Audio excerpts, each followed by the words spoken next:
Buenas tardes. Hoy les voy a hablar del derecho internacional público. Nace la necesidad histórica de ordenar las relaciones entre naciones, evolucionando desde simples acuerdos y costumbres hasta convertirse en un sistema complejo que busca garantizar la paz, la seguridad y la cooperación de un mundo cada vez más interconectado. Las fuentes del derecho internacional público es el conjunto de normas y principios que regulan las relaciones entre estados y otros sujetos internacionales, como organizaciones internacionales e individuos. En ciertos casos, su objetivo es mantener la paz, la cooperación y el orden de la comunidad internacional. Las fuentes del derecho internacional público del artículo 38. Las normas de este están en contratos internacionales, acuerdos entre estados u organizaciones internacionales que crean obligaciones jurídicas, por ejemplo, el Tratado de París sobre el cambio climático. También se habla de costumbre internacional, prácticas reiteradas por los estados de la convicción que son obligatorias. En ejemplo, tenemos la prohibición de la piratería. Tenemos los principios generales del derecho, que son los principios comunes a los sistemas jurídicos nacionales, como la buena fe y la equidad. Y tenemos la jurisprudencia y doctrina, que son las decisiones de tribunales internacionales y opiniones de expertos, que ayudan a interpretar el derecho internacional público. En quinto lugar tenemos responsabilidad internacional del Estado, que es un Estado que es responsable internacionalmente cuando viola una norma del derecho internacional público y causa un daño a otro Estado o un sujeto del derecho internacional público. Las causas de responsabilidad pueden ser violación de un tratado, actos ilícitos como agresión o violación a los derechos humanos, no impedir grupos dentro del Estado cometan actos ilegales. Consecuencias sería como la reparación, que el Estado infractor debe restituir la situación o compensar económicamente. Tenemos sanciones internacionales como embargos o restricciones o diplomáticas. Por ejemplo, el caso de Nicaragua con Estados Unidos, donde Estados Unidos fue condenado por apoyar a las contras.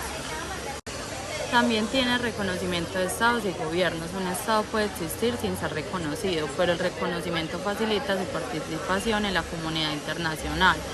Tenemos como ejemplo, Taiwán tiene gobierno y territorio, pero no es ampliamente reconocido como estado. Tenemos soberanía y sus limitaciones. La soberanía implica que los estados pueden tomar decisiones dentro de su territorio, sin interferencia externa, pero está limitada por normas internacionales como los derechos humanos y el medio ambiente. Tenemos como cuarto tratados internacionales. Los tratados son acuerdos entre estados u organizaciones internacionales que crean obligaciones jurídicas. Se rigen por la Convención de Viena sobre el derecho de los tratados de 1936. Tenemos procesos de un tratado como primero negociación, segundo firma, tercera ratificación, se aprueba según los procedimientos internos del Estado y cuarto entrada en vigor. Tenemos terminación de un tratado que está por cumplimiento de su objetivo, acuerdo entre las partes, violación grave de sus términos, cambios fundamentales en las circunstancias. Por ejemplo, en 2017 Estados Unidos se retiró del Acuerdo de París, pero volvió a unirse en 2021. En segundo lugar, tenemos el derecho de sujeto internacional, que son los sujetos del derecho internacional público, que son aquellos que tienen derechos y obligaciones de la comunidad internacional, que son los estados, que son los principales sujetos, ya que tienen soberanía territorial, población y gobierno. Tenemos organizaciones internacionales, entidades creadas por tratados entre estados para cumplir funciones especiales, por ejemplo la ONU. Tenemos individuos, aunque tradicionalmente no eran sujetos del derecho internacional público y pueden ser responsables de crímenes internacionales, por ejemplo crímenes de guerra. En tercer lugar tenemos los estados y su soberanía. Un estado en el derecho internacional público debe cumplir con tres elementos fundamentales: territorio definido, población permanente y gobierno efectivo. En el sexto lugar tenemos solución de controversias internacionales, que son las disputas entre estados que pueden resolverse pacíficamente mediante negociación, que es el diálogo directo entre las personas, mediación, que un tercero ayuda a encontrar una solución, tenemos arbitraje, un tribunal decide en caso con base en el derecho internacional, tribunales internacionales, la Corte Internacional de Justicia, para resolver disputas entre estados. Tenemos en séptimo lugar derechos humanos y derecho internacional humanitario. Los derechos humanos son derechos inherentes a todas las personas, mientras que el derecho internacional unitario del derecho protege a las personas en conflictos armados. Tratados de derechos humanos importantes como Declaración Universal de los Derechos Humanos, Pacto Internacional de Derechos Civiles y Políticos y Pacto Internacional de Derechos Económicos, Sociales y Culturales. En conclusión, el conflicto en Gaza evidencia tanto la importancia como las limitaciones del derecho internacional en conflictos asimétricos y prolongados. Mientras los mecanismos internacionales no sean capaces de imponer sanciones efectivas y garantizar el respeto a los derechos humanos, el derecho seguirá siendo un marco teórico con aplicación parcial en la práctica. Sin embargo, su existencia sigue siendo fundamental para establecer parámetros de justicia, ofrecer un camino hacia la resolución pacífica de conflictos en el futuro. Ya luego tenemos el segundo video de 3 príncipes enfrentados en la nueva guerra del Golfo. Estos jóvenes líderes han adoptado políticas más asertivas y en ocasiones confrontativas, en contraste con sus predecesores, quienes mantenían relaciones más cordiales. La rivalidad se manifiesta en diversos ámbitos, que es en lo político, lo regional, que diferencian el apoyo a distintos grupos y movimientos políticos en la región, en lo económico, que es la competencia en inversiones y proyectos de infraestructura, la cultura y deporte, disputa de la organización. Otro sería soberanía e igualdad de los estados, que cada estado es considerado soberano e igual ante el derecho internacional. Esto implica que ningún estado posea autoridad superior sobre otro. Tenemos fuentes múltiples del derecho que se sustenta en diversas fuentes, entre las se destacan tratados internacionales, costumbre internacional, principios generales del derecho, jurisprudencia y doctrina. Esta tiene interpretaciones y opiniones de tribunales internacionales y académicos que ayudan a clarificar el contenido y alcance de las normas. El carácter descentralizado y ausencia de un poder central, a diferencia de los sistemas jurídicos internos, el derecho internacional carece de una autoridad central que haga cumplir sus normas de manera directa. La implementación y el cumplimiento dependen de la cooperación, la presión diplomática y en algunos casos de mecanismos de solución de controversias como la Corte Internacional de Justicia o la Corte Penal Internacional.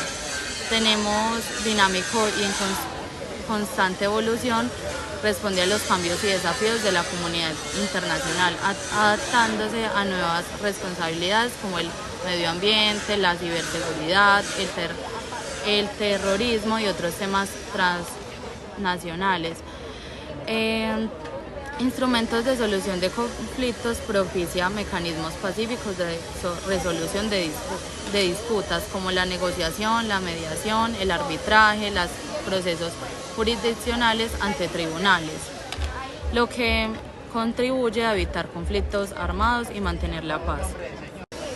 Estas características hacen del derecho internacional público un instrumento esencial para la convivencia pacífica y la cooperación de un mundo cada vez más interconectado, aunque también evidencia sus desafíos, especialmente en cuanto a la aplicación y el respeto efectivo de sus normas en el ámbito internacional.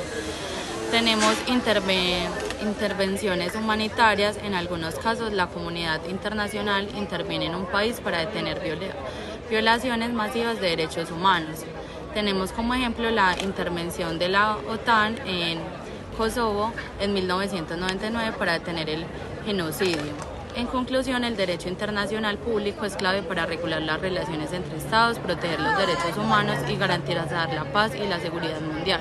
Cada uno de estos temas tiene casos y ejemplos interesantes que pueden ayudar a explicar su importancia de manera esencial y visual. Continuando con el primer video observado, que era el conflicto en Gaza, representa uno de los desafíos más complejos del derecho internacional público y el derecho internacional humanitario. A lo largo de la historia, la comunidad internacional ha intentado regular los conflictos armados a través de tratados y tribunales, pero la realidad demuestra que su aplicación es limitada cuando se enfrenta a intereses políticos y militares de potencias involucradas. Desde el punto de vista del derecho internacional humanitario, tanto Israel como Hamas han sido acusados de cometer violaciones graves. Israel debido al uso desproporcionado de la fuerza y al bloqueo que afecta a la población civil, y Hamas por lanzar cohetes contra civiles israelíes y usar infraestructuras civiles con fines militares. Sin embargo, la falta de mecanismos efectivos para hacer cumplir las normas del derecho internacional humanitario genera un ambiente de impunidad desde las resoluciones de la ONU o las investigaciones del CPI tienen impacto limitado en el territorio. Por otro lado, el papel de la Corte Internacional de Justicia y la Corte Penal Internacional muestra el intento de la comunidad internacional con responsabilizar a los actores del conflicto.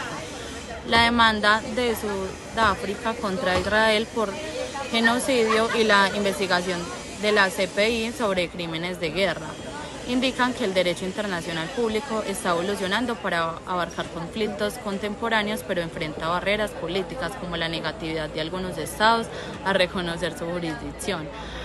Además, la inacción del Consejo de Seguridad de la ONU debido al veto de potencias como Estados Unidos refleja las limitaciones estructurales del sistema internacional. En este sentido, el conflicto en Gaza demuestra que, aunque el derecho internacional público y el derecho internacional humanitario establecen normas claras, su efectividad depende de la voluntad política de los estados y del equilibrio del poder de la comunidad internacional.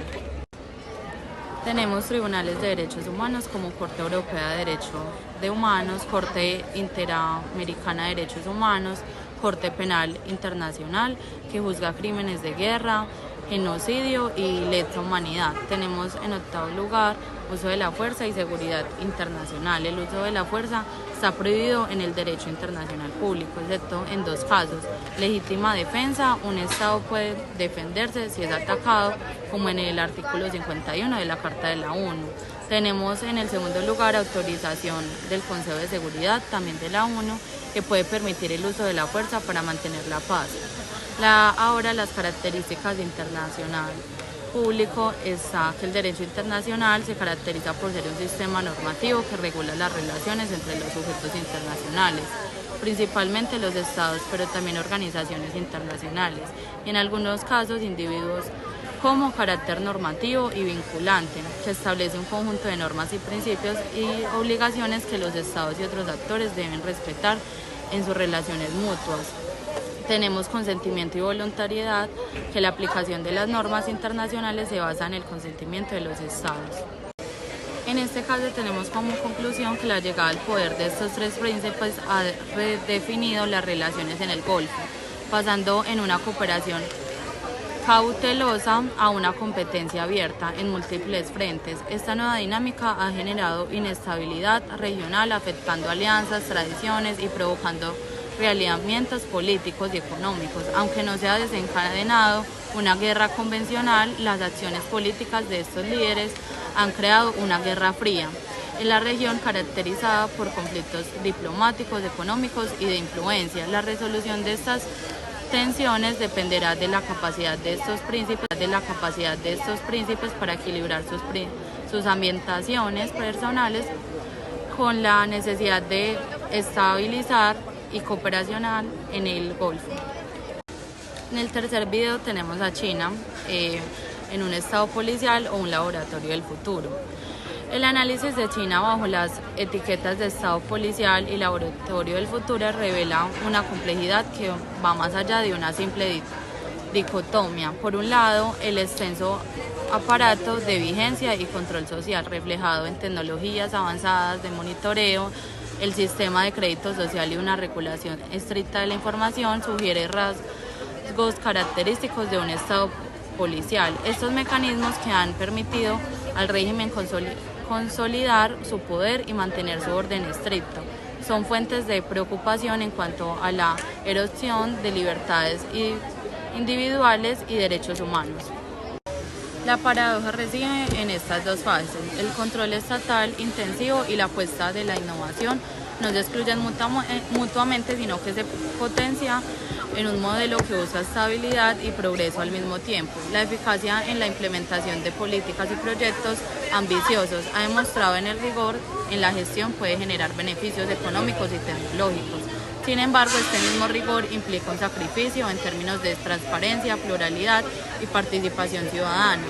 En definitiva, la imagen de China como un estado policial o un laboratorio del futuro no es una dicotomía absoluta, sino una síntesis de ambos aspectos. Este modelo plantea desafíos éticos, políticos que invitan a reflexionar sobre el equilibrio entre seguridad y libertad, progreso y control.